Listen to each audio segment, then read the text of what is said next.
Hello SL2. Today's topic is optimization.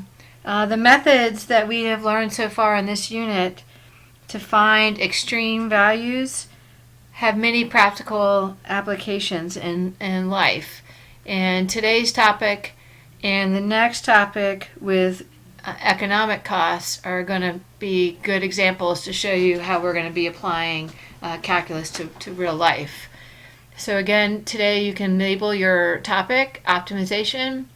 We're using differential calculus to find an optimum solution, a minimum or a maximum. And our essential question for today is, can I apply my knowledge of derivatives to real life examples? Optimization is going to be, we're going to be applying derivatives to find the best solution, the optimum solution.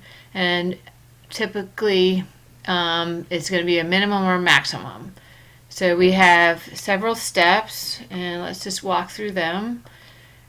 And our steps to solve an optimization problem.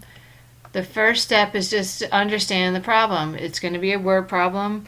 It's very important that you read it carefully and you understand what it's asking. You want to know what's the unknown and what are the given quantities and the condition. The second step is drawing a large and clear picture of the situation. Once you understand what the problem is asking and what is given, you draw a picture. Our third step is we're going to be creating an equation with the variable to be optimized, either minimized or maximized based on the question. And we have to get all our variables into terms of one variable, x. Our fourth step is we're going to be finding the first derivative and setting that derivative to 0. Just like we were talking about with max and mins in a graph, the same idea is going to apply here. So we'll take our first derivative and set it equal to 0 because our critical points will be where the minimum and maximums are. If it's a restricted domain, you will also look at the endpoints of our interval, because it's possible one of our endpoints could be the absolute min and max. Our first derivative might be finding relative or local max and mins, but if it's a restricted domain, you might not find in that area unless you look exactly at the endpoints. So it's going to be very important that we look also at our endpoints of the interval. And lastly, we'll show a sign diagram, a second derivative test, or we'll sketch the graph of the function to support whether our values are a minimum or a maximum. So those are our steps to finding all of our optimization problems. If you need to pause the video before we go on to finish writing them down, please do that.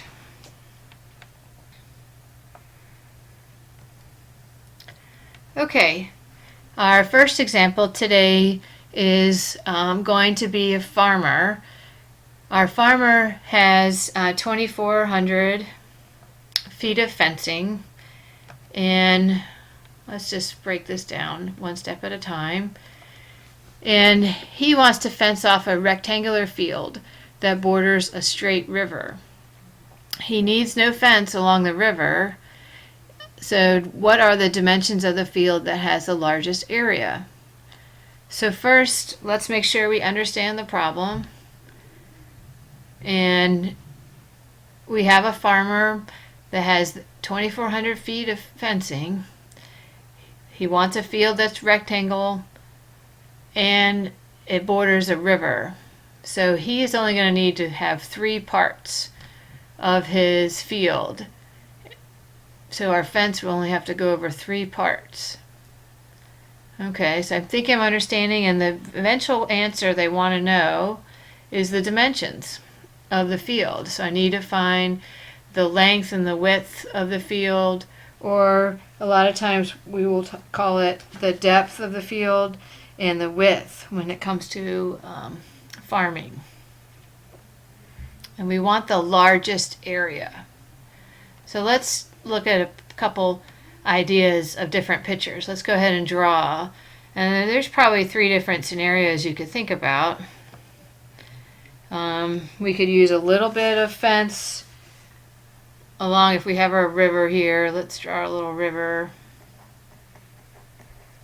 And we could use a really long side here and then a short. That could be one idea. Let's draw that.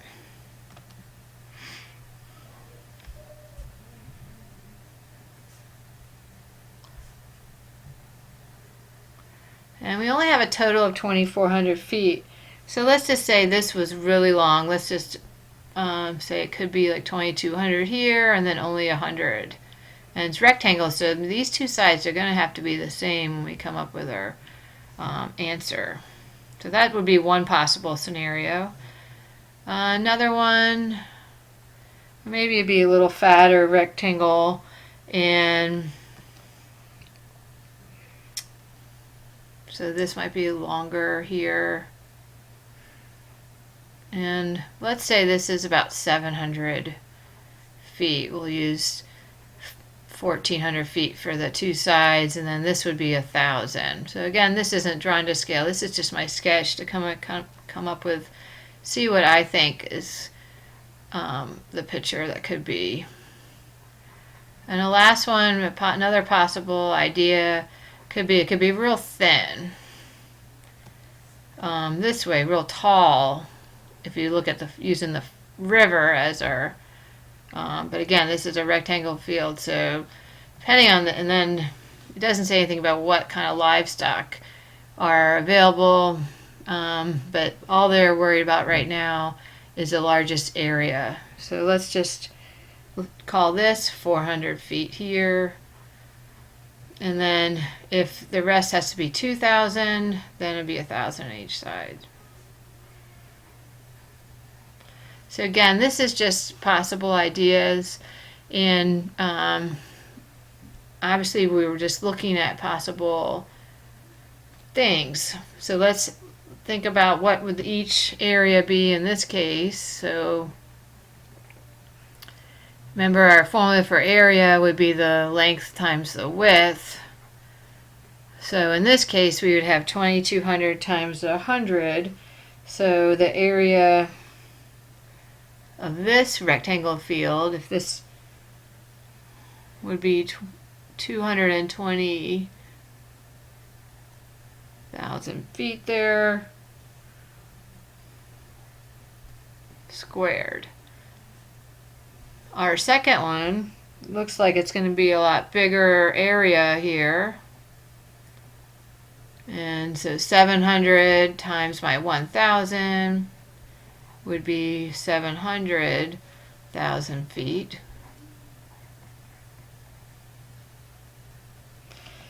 And let's see, our last one is smaller.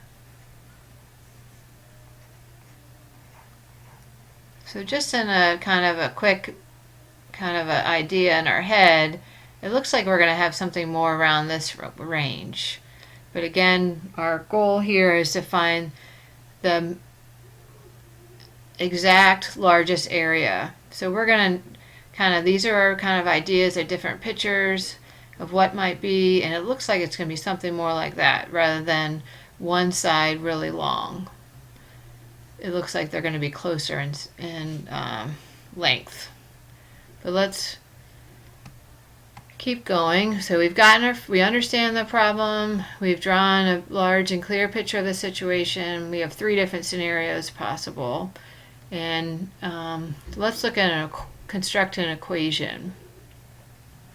So our third step, we want to come up with an equation to maximize this.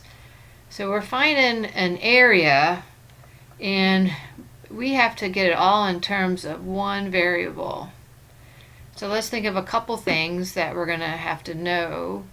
And the one thing that they gave us was this 2,400 feet.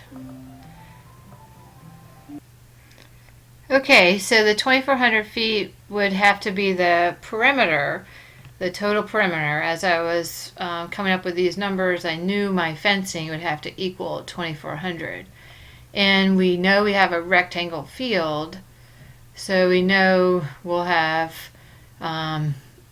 two, and if we decide to call this side X, we'll have two X's, X and X, and this will be our Y. So our perimeter is a total of 2,400, and it will have to equal X plus Y. We don't need another Y for our perimeter because this side, the river, won't need a fence. So we'll call this over here, and let's use this example because we think this is closer to what our maximum area will be. So we'll call that X, and we'll call this side Y. So we'll have, to get our total fencing, we'll have X plus Y, and that has to equal 2,400. So our perimeter, we have one formula in terms of X and Y, and we will need, when we go to write our equation for our maximizing our area, in terms of X, we'll need it all in terms of one variable. So let's use the knowledge that we have here of our perimeter to get this in terms of Y, and then we can substitute that in to our formula for area, because we know our area is X times Y, but we need, when we go to take our derivative, it all to be in one variable. So let's solve for Y here and then use this to substitute in so that we're down to one variable. So if I do that, Y would be equal, all I do is have to subtract 2x from each side, and so Y is equal to 2,400 minus 2x. So I can use that Y, they're the same in this situation, to plug into this Y here for our formula.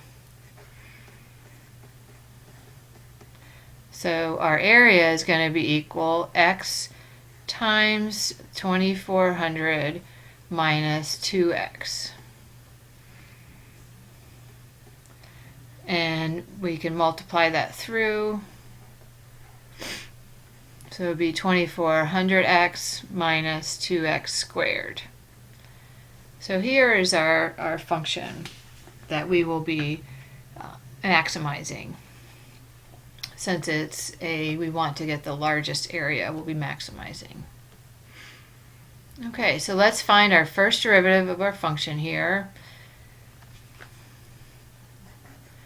So our first derivative of our area would be 2,400, just using the power rule, 2,400 minus 4x. We're now going to set our derivative equal to 0 so we can find what maximum x value.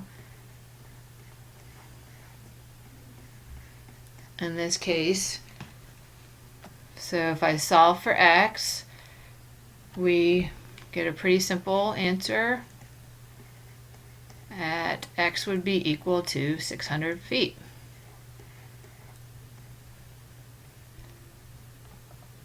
Okay.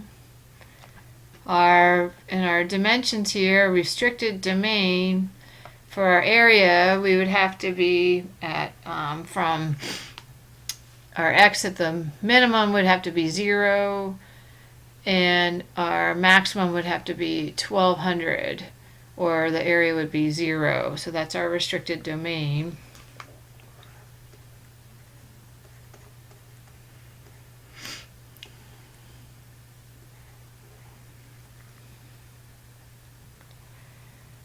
So for our restricted domain, our area would actually be, to come up with our restricted domain, it would be something, the area couldn't be less than 0.